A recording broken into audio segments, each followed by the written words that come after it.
Oh, in Nigeria, General T.Y. Danjuma, retired. The man who killed Aguiyi is now calling for self-defense to stop the killing of people in his home state. He said people should be armed. Watch him. Look at him. I ask every one of you to be alert and defend your country, defend your territory, defend your state.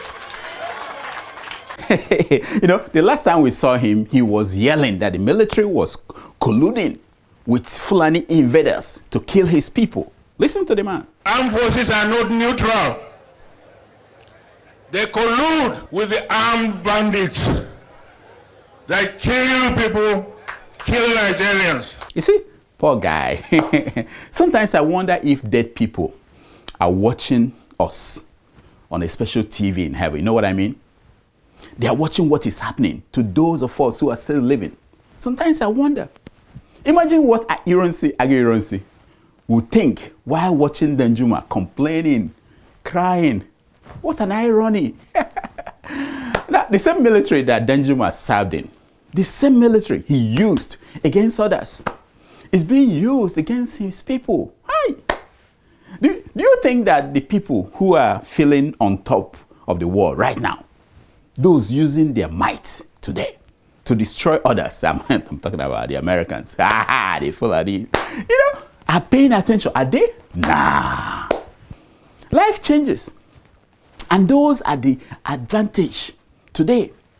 Will not maintain that advantage tomorrow. No. Which is why the best approach to justice is to seek what is fair to all. Nothing more, nothing else. But nah, we won't learn. Meanwhile, the governor of Jigawa state responded to Danjuma. Oh yes, he told Danjuma that self-defense will lead to anarchy. Really?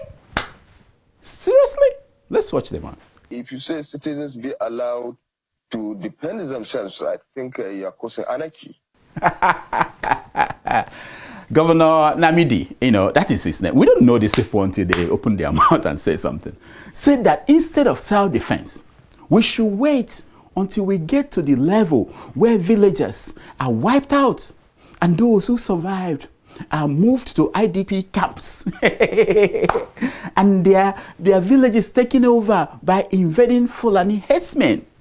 He said at that point, we'll have a meeting and see what the government can do, because as far as he's concerned, the government is doing its best at this time. Yes. Nonsense. Which brings me to the Sultan of Sokoto.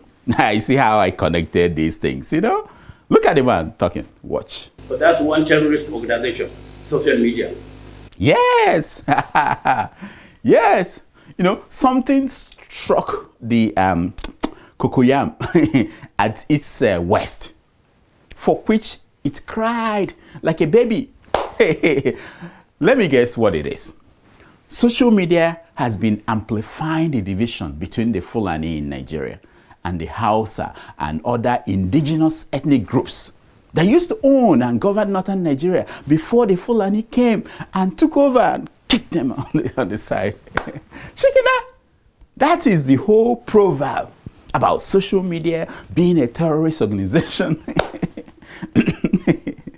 It's nothing more than that. Social media has put a knife in what held the Fulani and the Hausa together. And they are now falling apart. And that's horrible. If you are the Sultan of Sokoto, it is your worst nightmare. I'm telling you. How will you explain to Usman Danfodio that you lost the empire when you get to heaven? How will the Sultan do that? Think of it. They had been managing this Hausa Fulani structure, amalgamation, yes.